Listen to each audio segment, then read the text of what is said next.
Welcome to the presentation on breast reconstruction created by Dr. Christopher Williams and Dr. Jeremy Williams at Park Meadows Cosmetic Surgery. This presentation is meant to be an educational tool to help stimulate questions and to inform patients about their breast reconstruction options. The goals of breast reconstruction are to restore a sense of self, well-being, sensuality, and femininity that is often an issue with breast cancer patients. Plastic surgeons are as much psychiatrists as we are surgeons in trying to restore a sense of balance to patients in a very difficult time. We continually seek improvement in cosmetic results and symmetry for breast reconstruction patients. With the increasing availability of state-of-the-art techniques for patients with breast reconstruction needs, we believe we can provide more natural and longer-lasting reconstructions while easing the recovery process. Strategies that use parts of the woman's body for breast reconstruction can be performed in less invasive manners and reduce the damage to underlying muscles and nerves. Plastic surgeons continually strive to improve the reliability of the reconstructions. Breast reconstruction has naturally evolved over the last 40 years, from the utilization of implants to the use of a woman's own tissue to reconstruct the breast. Use of a woman's own tissue to reconstruct the breast initially included taking large portions of the underlying muscles. In the mid-1990s, further understanding of the microvascular anatomy resulted in the plastic surgeon's ability to remove blood vessels with fat and skin still attached, without damaging or removing underlying muscle. These are called perforated flaps and are essentially muscle-sparing techniques that help protect the donor side of the patient. The flaps are specific to this type of breast reconstruction and are the Diep flap, the S-gap, and tug flap. And there are others which are even more specialized. High-volume centers, like the breast center at Park Meadows Cosmetic Surgery, have been shown to have improved outcomes. Who is a good candidate for breast reconstruction? Any age of patient is possible, depending on your overall health, and each patient will be independently assessed. Poor candidates for breast reconstruction are those patients with significant heart or lung disease, patients with multiple significant medical problems, and heavy smokers. The presence of surgical scars on the abdomen does not exclude the abdomen as a donor site. There are 3 schemes for timing your breast reconstruction that will be determined by your surgeon. One technique is immediate reconstruction, which is performed or started the same day as the mastectomy. This means the patient wakes up with the beginning of her breast reconstruction already performed after her mastectomy. Another technique is termed immediate delayed surgery, in which a place saver or tissue expander is placed in the mastectomy defect to save the place and then to finish the reconstruction at a later date. This can be used for patients who receive or may receive radiation therapy in the future. This technique involves using a tissue expander placed immediately at the time of the mastectomy to preserve the breast skin. The final technique for breast reconstruction is delayed surgery. These patients may have had their mastectomy 1 year, 5 years, or even 20 years prior to the time that they come to the plastic surgery office. In other words, a breast or mastectomy defect can be reconstructed at any time. This usually occurs in patients who have had advanced disease or did not know their surgical options at the time of their mastectomy. In summary, options for breast reconstruction include tissue expander and implants, muscle-based flaps such as tram and latissimus flaps, and muscle-sparing perforator flaps such as Diep, SIEA, tug, and S-gap flaps. A tissue expander is essentially a place saver. It is a deflated implant that is then inflated over time. A tissue expander can be placed immediately after a mastectomy, the same day as your surgery. The tissue expander is partially filled during the surgery, and each expander takes approximately 60 to 70 minutes to place. There are usually 2 drains placed and 1 pain pump per side. The skin is sutured with buried and dissolvable sutures, so the patient does not need to worry about knot or suture removal. Here is a diagram and artistic rendition of a tissue expander. The first picture on the left shows a delayed reconstruction with a woman with an old mastectomy. The middle picture shows the pectoralis muscle over the chest wall on the ribs. This is followed by a placement of a slightly inflated tissue expander, followed by a fully inflated tissue expander with the final reconstruction. The last photo reveals a patient with a breast mound after full expansion. At the breast center at Park Meadows Cosmetic Surgery, we use an acellular dermal matrix for all of our breast cancer patients who choose implant-based strategies. The use of this acellular dermal matrix allows a more rapid expansion, and many surgeons believe that this provides a more aesthetic breast contour. Tissue expansion patients can expect a post-operative course that consists of usually a 23-hour stay in the hospital. During subsequent visits to our office, the patient can be expanded through the skin with a small needle and some saline that is placed in the tissue expander. Once the expander has reached its full expansion volume, the expander is left dormant for about 2 months to allow the skin to rest. Stage 2 of the tissue expansion reconstruction includes removing the temporary tissue expander and placing the final saline or silicone implant approximately 3 months after the original surgery. If chemotherapy or radiation therapy comes first, then the tissue expander is removed after all treatments have been performed.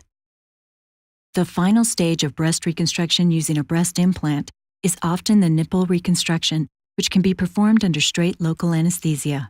It can also be performed with a combination of other nips and tucks, fat grafting, and contouring to help improve the shape of the breast.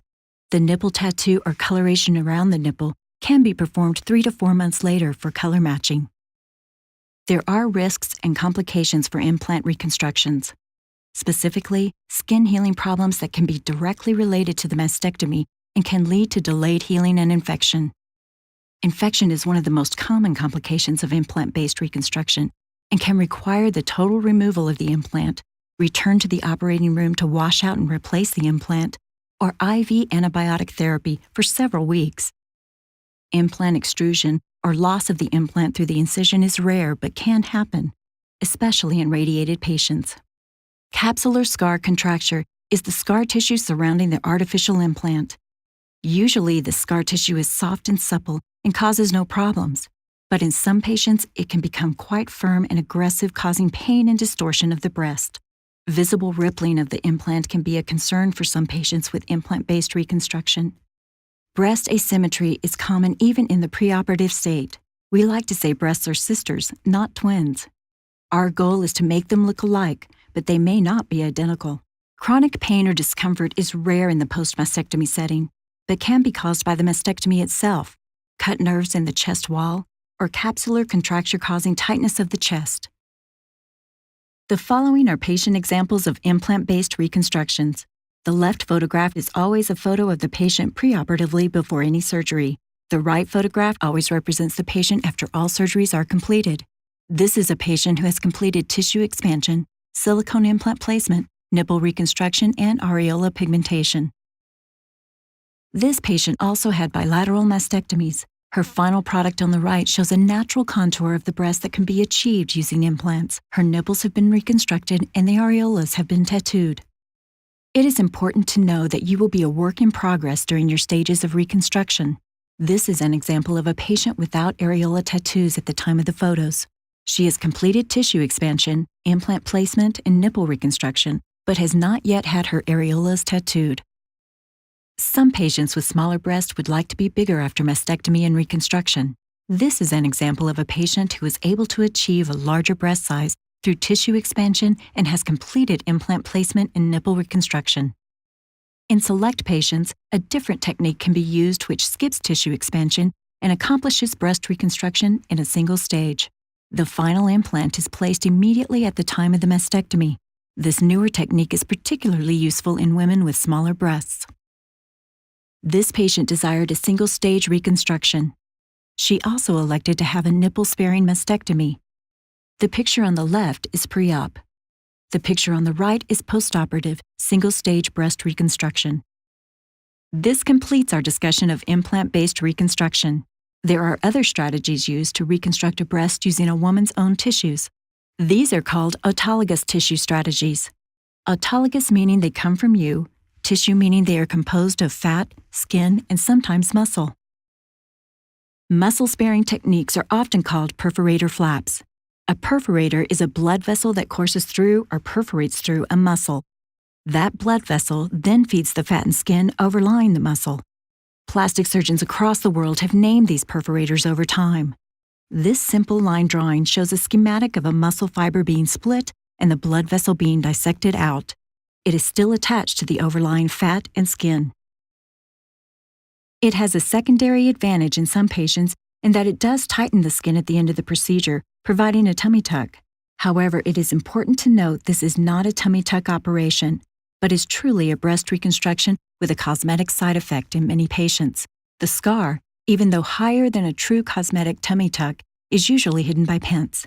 The surgery can take 3 to 4 hours per side, an average of about 6 to 8 hours for a bilateral reconstruction. The operating microscope is used to reconnect blood vessels during the case. Because there is minimal loss of abdominal muscle function, there is minimal risk of abdominal hernia formation. You will notice that there is a blood vessel on the leftmost drawing in the groin. This is the deep inferior epigastric artery blood vessel.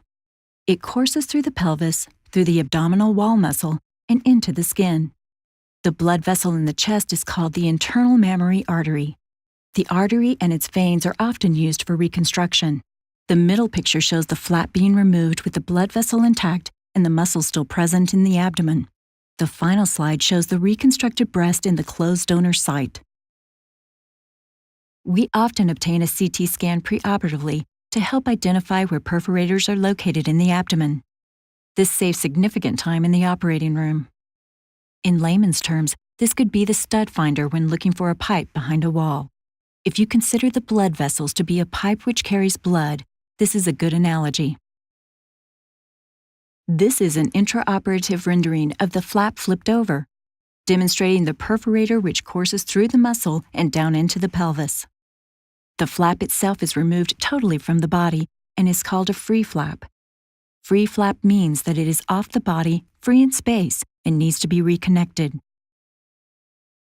We elect to utilize immediate delayed deep flap reconstruction. This is a staged approach.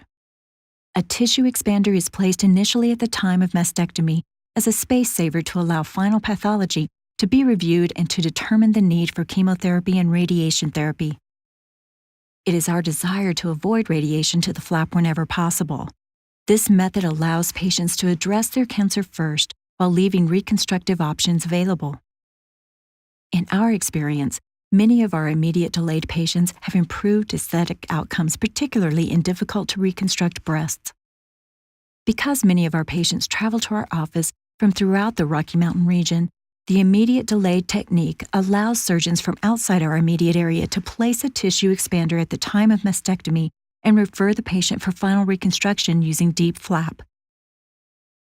The process of immediate delayed deep flap reconstruction entails placement of the tissue expander at the time of mastectomy, completion of chemotherapy and radiation therapy, subsequent removal of the tissue expander and simultaneous deep flap reconstruction, final shaping, nipple, and areola reconstruction. This is a patient who demonstrates each of the stages of immediate delayed reconstruction. Picture number 1 shows preoperative markings before mastectomy. Picture number 2 is after placement of tissue expanders and the completion of chemotherapy and radiation therapy. Picture number 3 is immediately after removal of tissue expanders and simultaneous deep flap reconstruction. Picture number 4 is after nipple reconstruction and areola pigmentation. Frequently in our practice, patients are referred from outside our immediate area and from throughout the Rocky Mountain region, having already undergone mastectomy and tissue expander placement in their hometown. Patients are often referred to us for immediate delayed deep flap reconstruction. In picture number 1, this patient had a tissue expander placed by a surgeon outside our immediate area. Picture number 2 shows the result after removal of right breast tissue expander and simultaneous left mastectomy and bilateral deep flaps. Picture number 3 shows the final result. Typically, deep flap reconstruction takes 6 to 8 hours in the operating room for a bilateral reconstruction. The patient then goes to the recovery room for approximately 45 minutes to an hour, and then is transferred to a regular patient floor.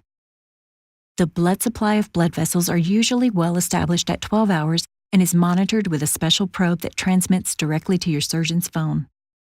If there is a problem noted with the flap, you might return to the operating room. This is rare but can happen. The first night is your night of rest. On post-operative day 1, we will get you out of bed walking. Often physical therapy is consulted. You are allowed to eat. On post-operative day 2, you are walking more and many patients will go home this day. As you continue to recover, The post-operative course continues. Typically, patients start driving at 3 weeks. You can wear any bra at approximately 3 weeks. We would expect you to start moderate exercise at 4 weeks, and most patients are able to return to work in 4 weeks. Stage 2 in deep flap reconstruction is secondary shaping. The secondary shaping is performed 2 to 3 months later if the patient is not receiving chemotherapy or radiation. The opposite breast, if it was not addressed with a mastectomy, is also shaped to match the reconstructed breast. It is important to remember that these secondary shaping procedures are usually outpatient procedures, that the patient is discharged home that same day. These surgeries typically last anywhere from an hour to 3 or 4 hours, depending on the amount of work that needs to be done. Nipple reconstruction can also be performed at this time, depending on the patient. Pigmentation or tattooing of the nipple is typically done 3 months after the final shaping procedure. The average patient will actually get 2 to 3 operations before she is done with her reconstruction. It is important to recognize that all surgery carries some risk. Deep flap has its own specific set of risks. The reconnecting of blood vessels can fail. This leads to total loss of the flap, where that flap is no longer viable and has to be removed.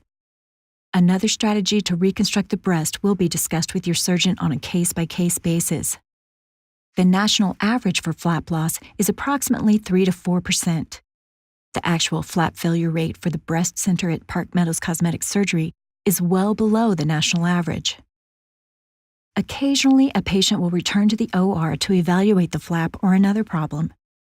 The national average for return to the OR is somewhere between 5 to 8%. The return to the OR rate at the breast center at Meadows Cosmetic surgery is much less than the national average. Fat necroses can occur. This is when a small area of the flap becomes firm. Typically, this does not form a problem. It is certainly not dangerous, and Doctors Williams and Williams strive to remove this fat necrosis through varying techniques. Hernia formation for deep flap is less than 1%. And though we strive to achieve symmetry, minor asymmetries can occur and should be recognized as normal. Infection and additional scarring along the abdomen can occur. The next series of slides will show pre- and post-operative photos for a variety of patients, all of whom have had perforator flap reconstruction. Again, the left photograph is preoperative before any surgery, and the right photograph is after all surgeries are completed. This first slide shows a woman before her surgery and after a left mastectomy. Her left breast was reconstructed using deep flap. Her right breast was not touched. The abdominal scar is hidden under the pants. Her nipple and areola on the left were subsequently reconstructed and tattooed. The next patient is an example of a bilateral mastectomy. Both breasts were removed, and on the same day her abdominal tissue was used to reconstruct both breasts. She underwent subsequent shaping procedures, fat grafting, and lifting of the breasts, followed by a nipple reconstruction and ultimately pigmentation of the areola. There are a very small number of women who qualify for nipple-sparing mastectomies. The important thing to remember for nipple-sparing mastectomies is that the nipples are always numb. The nipples themselves can also have wound healing difficulties or irregularities that require removal of the nipple. Nipple-sparing mastectomies must be selected on a case-by-case basis. This is one example of a bilateral nipple-sparing deep flap. This woman has small breasts in the preoperative setting and a small but adequate abdomen. This patient also underwent bilateral immediate deep flap reconstruction. She is extremely thin, but we were able to augment and shape the breast with fat grafting by performing liposuction in the flanks, the hips, and the thighs. This fat is then used and injected into the flaps to soften contours and increase volume if needed. This is a patient who has a lifelong reconstruction. This patient had silicone implants utilized for reconstruction approximately 10 years ago. Her right implant is painful and ruptured. The patient desired to have her implants removed and replaced with her own tissue. The right picture shows her final result. The nipples are reconstructed and areola tattooed. Her pain in the right breast is totally gone, and she is extremely pleased with the change from her implants to autologous tissue. This is an example of a single-sided or unilateral delayed deep flap. The preoperative photo shows a woman with a mastectomy defect. Over 70% of women in the United States get no reconstruction after mastectomy. She had her mastectomy in her late 20s during a pregnancy. In her mid-30s, she now opted for reconstruction. The breast has been reconstructed with a unilateral or single-sided Diep flap. The normal breast has been lifted and reshaped for symmetry. The nipple was reconstructed and the left areola was tattooed. In some instances, patients who desire more volume than their abdominal tissue can provide can have implants placed beneath their Diep flap to essentially provide an augmentation. This patient has a small amount of abdominal tissue but desires to maintain her current breast volume. The picture on the right shows the patient after Diep flap and implant placement beneath her flaps for additional volume. This patient has not yet undergone nipple reconstruction and areola pigmentation. Different strategies for reconstruction can be used in the same patient. More and more women are electing to preserve their nipples at the time of mastectomy. This decision is usually made in consultation with a surgical oncologist and a plastic surgeon. The best candidates for this procedure tend to be smaller-breasted women with little drooping of their breasts and small tumors away from the nipple. It is important to remember that though the nipple is spared, it is almost always numb. Nipple-sparing mastectomies can be reconstructed using implants or autologous tissue. The top two pictures demonstrate a patient with implant-based reconstruction. The bottom two pictures demonstrate a patient with autologous reconstruction.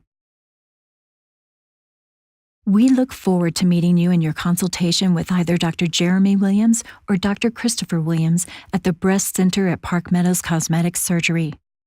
We are dedicated to breast cancer reconstruction and the care of breast cancer patients. Thank you for your attention. We know this will stimulate some questions, so write them down and ask Dr. Jeremy Williams or Dr. Christopher Williams at your consultation.